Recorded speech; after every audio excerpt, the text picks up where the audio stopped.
এই গল্পের নাম পাঠ করে অনুগ্রহ করে কেউ আমাকে ভূত বিদ্বেষী ভাববেন না।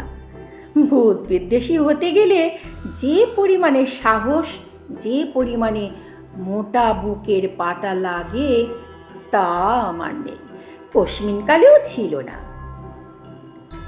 তবু প্রশ্ন থেকেই যায়, ভূতের সঙ্গে যদি আমার শত্রুতা নাই থাকবে, আমি যদি ভূত বিদ্বেষী নাই হই, তাহলে ভূতের মতো একটি প্রাচীন জীবকে আমি কেন এমন বিপদে ফেলব?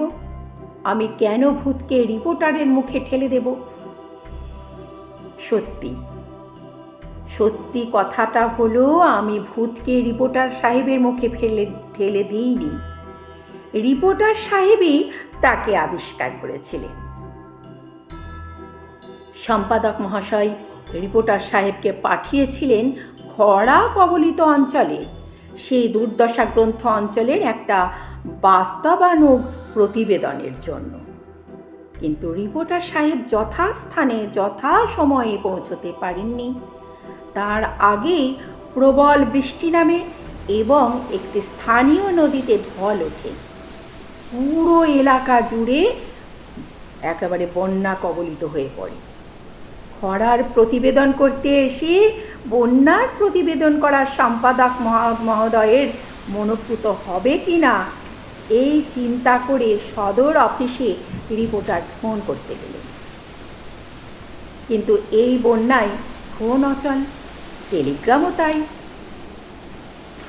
অকুস্থলে রেল স্টেশনে প্ল্যাটফর্মের পাশে একটা পোড়ো ঘরে জলবন্দী হয়ে রইলেন রিপোর্টার সাহেব।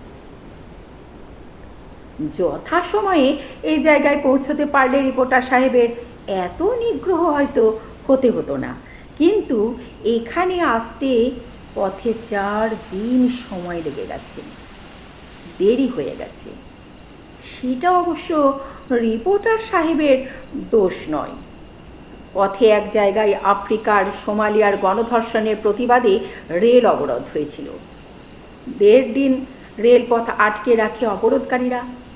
অবশেষে জংশন স্টেশন থেকে রেলের বড় সাহেব এসে করজোড়ে ক্ষমা প্রার্থনা করেন এবং প্রতিশ্রুতি দেন যে ভবিষ্যতে যেন এরকম আর না হয় তিনি সেটা দেখবেন। তখন রেল লাইন অবরোধ ওঠে, কিন্তু ইতিমধ্যে অবস্থা বেগতিক দেখে রেলের ড্রাইভার, ফায়ারম্যান এবং গার্ড সবাই পলায়ন করেছেন। তাদের খুঁজে পেতে আনতে আরও 1.5 দিন সময় লেগে গেল। অবশেষে রেলগাড়ি চালু করতে আরও 1 দিন, সব শুদ্ধ মোট হলো গিয়ে 4 দিন। তো 4 দিন দেরি হয়ে গেল।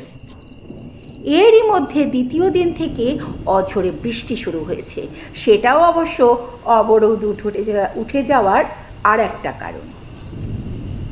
চতুর্থ দিনের শেষে জলে ভাসতে ভাসতে রেলগাড়ি এসে যখন খরা অঞ্চলে জেলা সদরে পৌঁছেছে, তখন সরকার সেটাকে বন্যাগ্রস্ত অঞ্চল বলে ঘোষণা করেছে।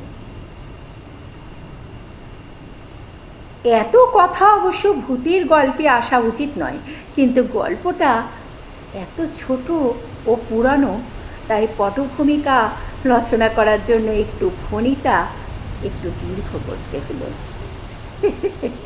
ঠিকই ধরেছেন। যাই হোক, ফোন বিকল, টেলিগ্রামের খুঁটি জলে উপড়িয়ে পড়ে আছে, ট্রেন আসছে না, রিলিফের নৌকো এখনও এসে পৌঁছায়নি। প্ল্যাটফর্মের এক প্রান্তে পোড়ো ঘরে রিপোর্টার সাহেব আশ্রয় নিয়েছেন। সাধারণত রেল প্ল্যাটফর্মে তেমন জল ওঠে না, কিন্তু স্টেশন মাস্টার সাহেব বললেন 2 বছর আগেও নাকি এই প্ল্যাটফর্মটা ডুবে গিয়েছিল। বিশেষ করে খরার পরে বন্যা হলে সে নাকি খুব মারাত্মক আকার নেয়। প্ল্যাটফর্মের পোড়ো ঘরের ভেতরটা একটা লোক লাগিয়ে সাফসুফ করিয়ে নিয়েছিলেন রিপোর্টার সাহেব, কিন্তু প্রথম রাতেই বেশ ফ্যাসাদে পড়লেন। 4 দিনের ক্লান্তির পরে মেঝের উপর চাদর বিছিয়ে মাথার পোর্টফোলিও ব্যাগটা দিয়ে সন্ধ্যায় একটু ঘুমিয়ে পড়েছিলেন। এই ঘণ্টাখানেক পরে কি একটা খসখস শব্দে ঘুম ভাঙল তার। ঘুম চোখেই টের পেলেন ঘরের মধ্যে কি যেন একটা ঘুরছে। চোখে অন্ধকারটা সরে যাওয়ার পর রিপোর্টার সাহেব দেখতে পেলেন ভাঙা ঘরের বেড়া ঘেঁষে ঘেঁষে জীর্ণ শীর্ণ কি একটা ছায়ার মতো ঘুরছে। মানুষ নাকি ওটা? ওটা কি? একবার গলা খাঁকারি দিয়ে তিনি জিজ্ঞাসা করলেন, কে কে ওখানে? ছায়ামূর্তি পাল্টা জিজ্ঞাসা করল, তুমি কে? তুমি কে? বেশ ন্যাকা ন্যাকা খোনা খোনা গলা। রিপোর্টার সাহেব সে গলা শুনে বুঝতে পারলেন তার ঘরে ভূত ঢুকেছে। তিনি জানতে চাইলেন, তুমি কি ভূত? ভূত বলল, হ্যাঁ, আমি এই ঘরে থাকছি, তুমি আমার ঘরে কেন ঢুকেছ?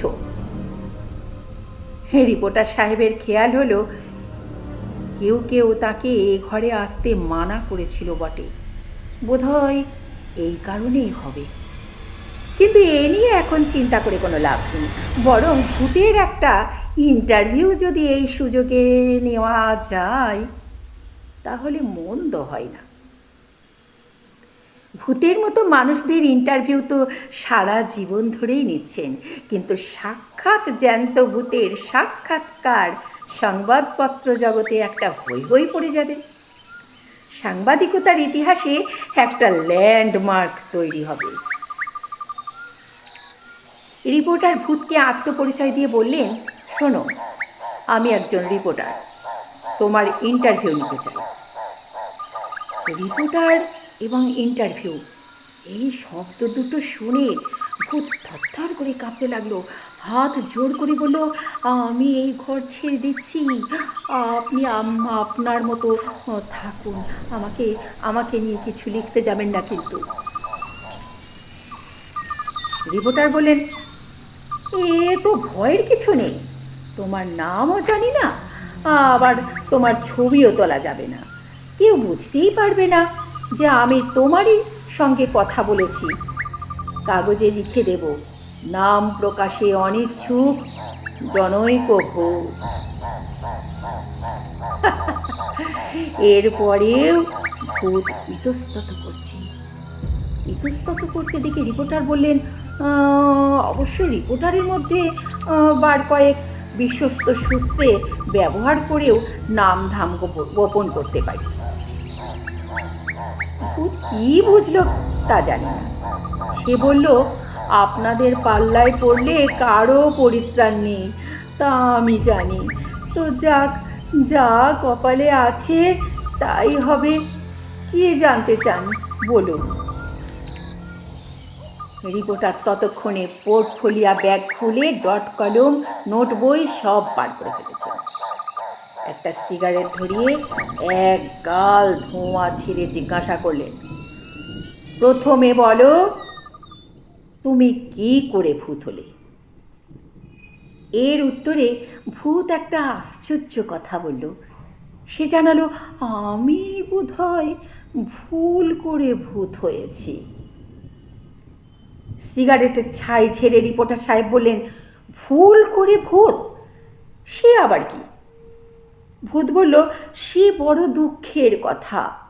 বউয়ের অত্যাচারে অতিষ্ঠ হয়ে সংসারে বীতশ্রদ্ধ হয়ে আত্মহত্যা করার জন্য 4 দিন আগে এই স্টেশন থেকে 1 কিলোমিটার দূরে নির্জন মাঠের পাশে রেল লাইনে গলা দিয়ে আমি শুয়েছিলাম। রিপোর্টার বললেন, কিন্তু 4 দিন আগে তো রেল লাইন অবরোধ ছিল। ভূত বলল, তা আমি জানবো কি করে? 1 দিন, 2 দিন, 3 দিন চলে গেল, রেল এলো না, কিন্তু এলো সাংঘাতিক বৃষ্টি। জলের তোড়ে আর খিদের চোটে আমি মারা পড়লাম, কিন্তু এভাবে মারা পড়লে তো আর ভূত হয় না। আনন্যাচারাল ডেথ বা অপমৃত্যু না হলে তো আর ভূত হওয়া যায় না। আমার মতো সাধারণ মৃত্যু, অনাহারে না খাইয়ে মৃত্যু তো এদেশে সব সময়েই হচ্ছে। এসব ক্ষেত্রে কি ভূত হয়? আপনিই বলুন।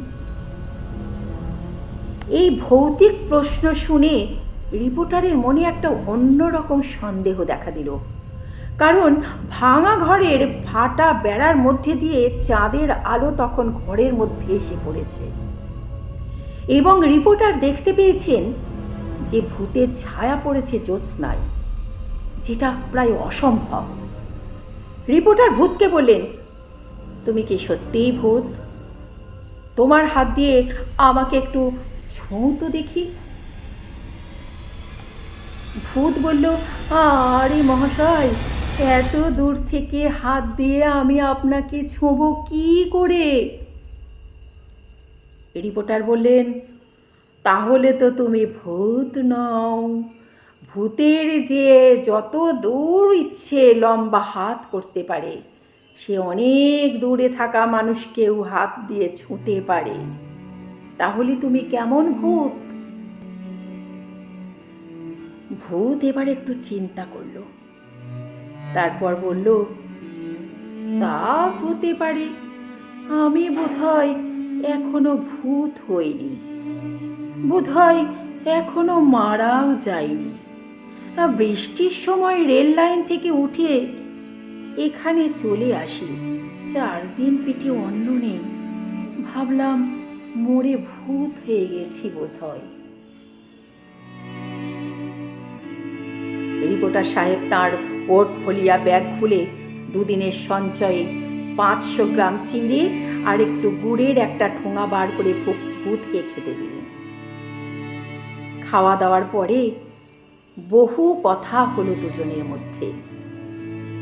2 দিন পরে কলকাতায় ফিরে রিপোর্টার সাহেব তার প্রতিবেদন পেশ করলেন। বন্যা কবলিত অঞ্চলের ভুখা মানুষের আর্তকাহিনী। ওরকম মর্মস্পর্শী প্রতিবেদন বহুকাল কোনো সংবাদপত্রে প্রকাশিত হয়নি।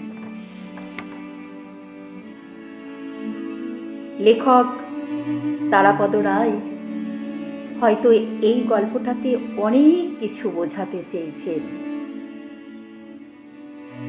আমরা মানুষ অনেক সময় না মরেও ভূত হয়ে যাই। আমরা দুর্ভিক্ষ কবলিত মানুষদের কথা যদি একটু ভাবি, যদি একটু চিন্তা করি, তাহলে আমরা বুঝতে পারবো সত্যিই কি তারা এখন ওই দুর্ভিক্ষের সময়ে মানুষ আছে।